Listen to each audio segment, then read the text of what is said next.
Oh, there she is.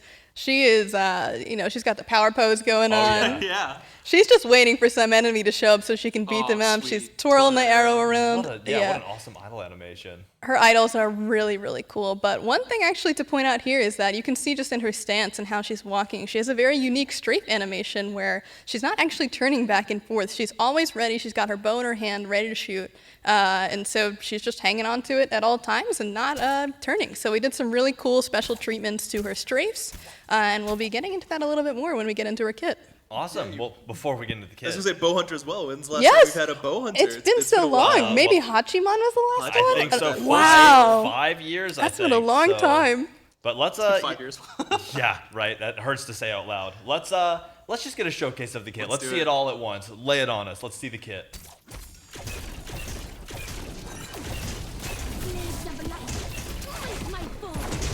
Send them to the underworld. All right. As always, so many things to get into there. Yeah. You see all of that and you're like, that looked really cool. That's insane. I don't know what any of that was.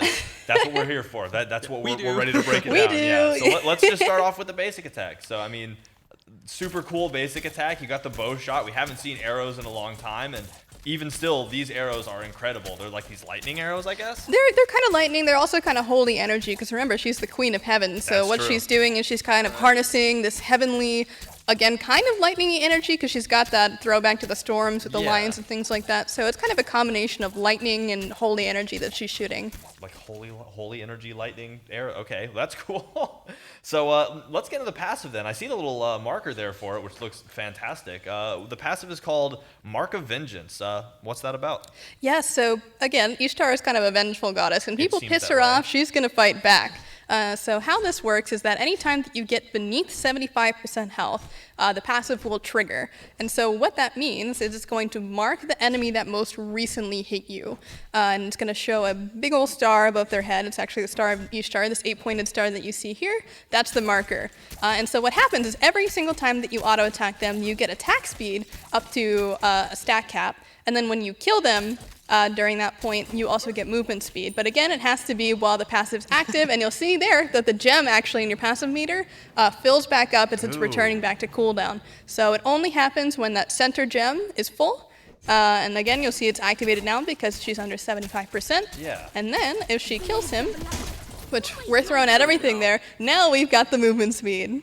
Okay, that's super cool, and I love the visual cooldown reminder right there, because I saw not only when it was red, it showed you the face of who it was that you were getting vengeance on and how long you had for vengeance, but then showing you when the that's just incredible. I absolutely love that. So Yes, and again, just to emphasize, it is kill or assist on the marked target will give you the movement speed, but you have to hit with basic attacks to get the attack speed. got it.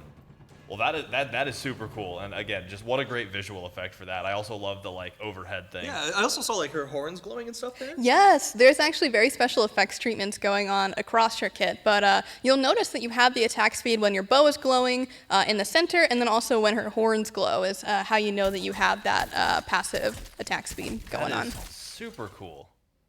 All right, well, cool. And yeah, I guess we'll just... There it is. Okay, Nice. yeah, there it is. One more. Yeah, I see it now. Like all the... Oh, man, that's awesome. So many things to dig into. Next up, we have ability 1 called Imbue Arrows. So there's a little more to this ability than meets the eye, I think. Yeah. Yeah. All right, so you'll notice that this is not a regular ability, one might say. It is kind of a soft stance switch. You're not really switching hearing that stances. You instead are switching your auto attack. So as you'll notice when you press 1, your abilities 1, 2, and 3 are going to swap to different icons. And so there are actually 3 different basic attack types that you'll have besides just your main form of shooting. And I think let's start off with the variation at the first there, Strike Shot.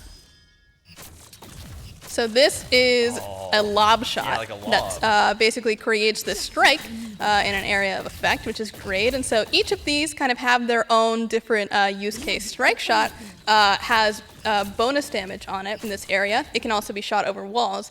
But the trade-off for it is that you deal less crit damage when you use this stance. So lob, bonus damage, less crit damage, but also over wall. That is super cool. All right, well, now I have to know what the next one is. So what's the next imbued arrow? Yes, the next one is called Spread Shot, and so Spread Shot is in a cone. And so basically this will shoot out 5 projectiles. The center one will still be doing 100% of your basic attack damage, and the other ones will be doing less. But yeah, the whole idea is that the closer that you are to someone, the more arrows that you're shooting at once, and the more damage you'll be doing. That is so cool. I love that too, because, you know, tank comes up to get in your face, you have a pretty solid high damage response, it looks like.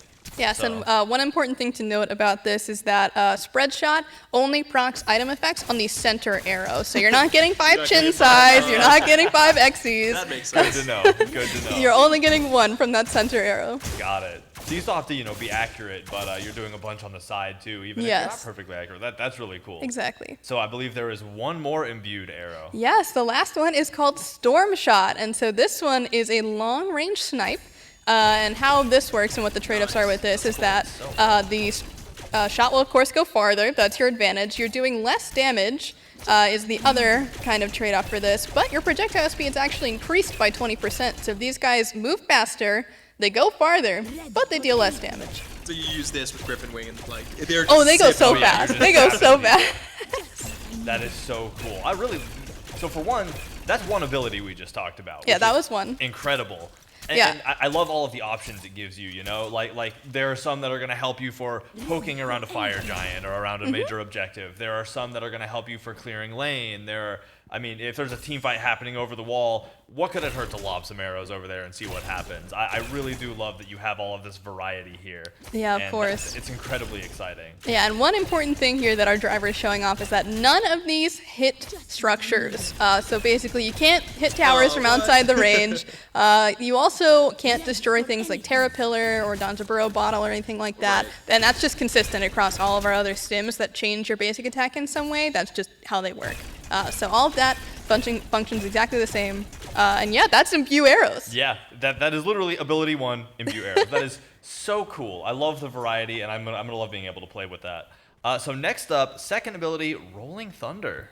Yeah, so this one is, you'll see there's a bunch of circles there. So how this works is that Ishtar calls down 4 strikes of lightning that proceed in a line.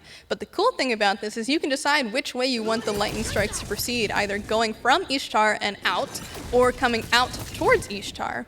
And so each of these circles does damage, but the other exciting part about this ability is that if an enemy god is hit by more than one of these, they are mesmerized. So your whole goal with this is to try to use this kind of as your zoning ability to keep people kind of in this line, and of course to set up for your other abilities with that mess. Yeah. That is super cool, and I love the fact that you can have it come from behind as well. Because if you're getting chased really hard, throw it out from you. You know, it gives the it shows the enemy what you're doing. They have to react to it, like you said, good zoning. But if you're trying to start an engage in lane or something, drop it in from behind them. Maybe they won't see it coming because that's behind them. They'll hear it, Yep.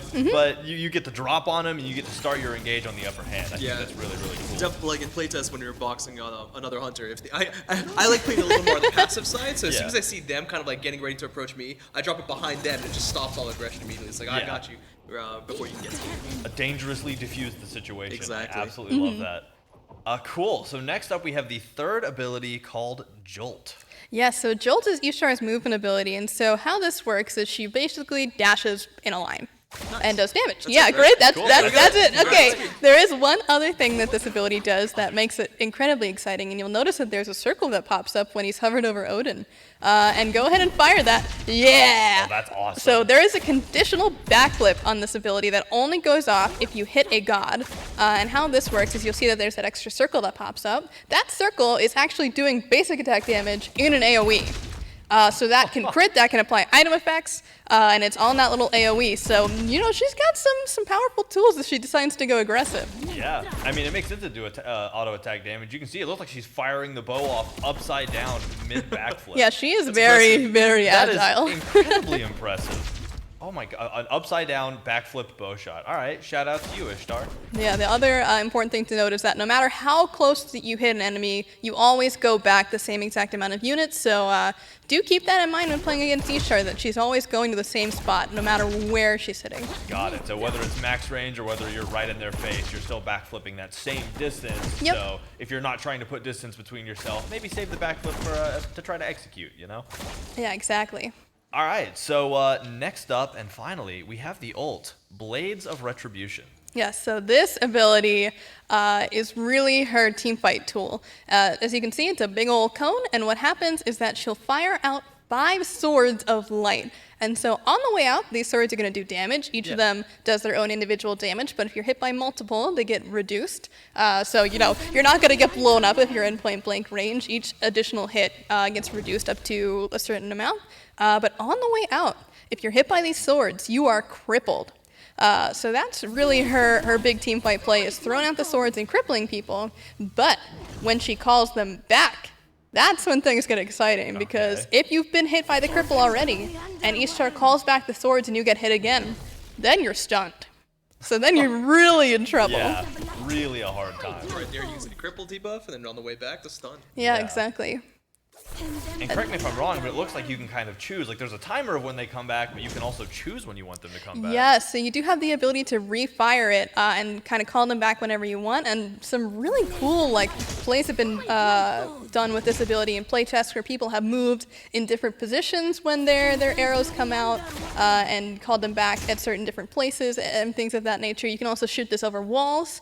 So there have definitely been some sneaky Ishtar plays over in our playtests. Awesome. And I really can't wait to see what you guys do with this ability too, because it is so fun to be able to just throw out these swords. And as you'll notice, they all have this marker at her feet showing where the swords are going to come from. So there's also some on the swords themselves, but yeah, you can see it on your feet. And then if we have our driver dash up to the swords, you can see as well that on the swords there is that little beam of light showing which direction they're going to go. That is incredible. And it's, I mean, also worth noting, as y'all are seeing actively, you can use abilities in the middle of this. So you can use this to start a fight, switch to the shotgun arrow, or call down the lightning and do a backflip and then bring them back all in one swift combo. So a lot of good, I mean, even starting the team fight potential by throwing those out, backflipping off somebody to get that distance and pulling them back as you do that.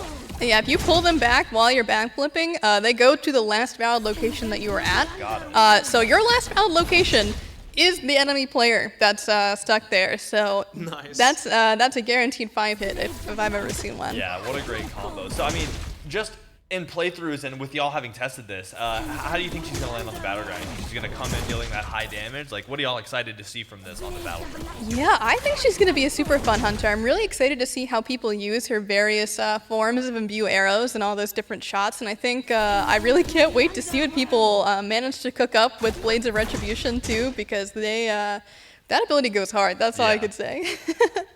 I super agree. Well, I am super excited to see Ishtar hit the battleground, but that's not all of Ishtar coming. We also have obviously all the cool different skins and colors this that backing drop. animation too. So, oh yeah, you're right. Look at her.